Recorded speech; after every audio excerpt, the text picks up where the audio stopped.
Hello, everybody. Today, we're diving into a topic that every Chrysler Town and Country owner should know about resetting the oil change light.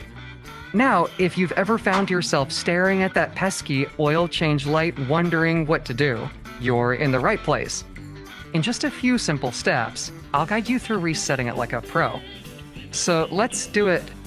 Step 1.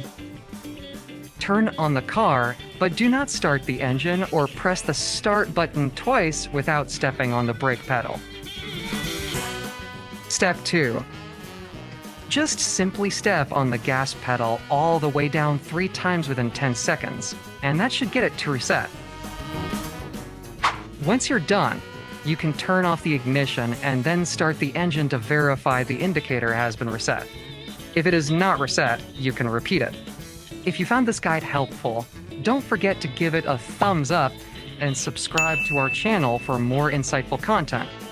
Until next time, and happy driving.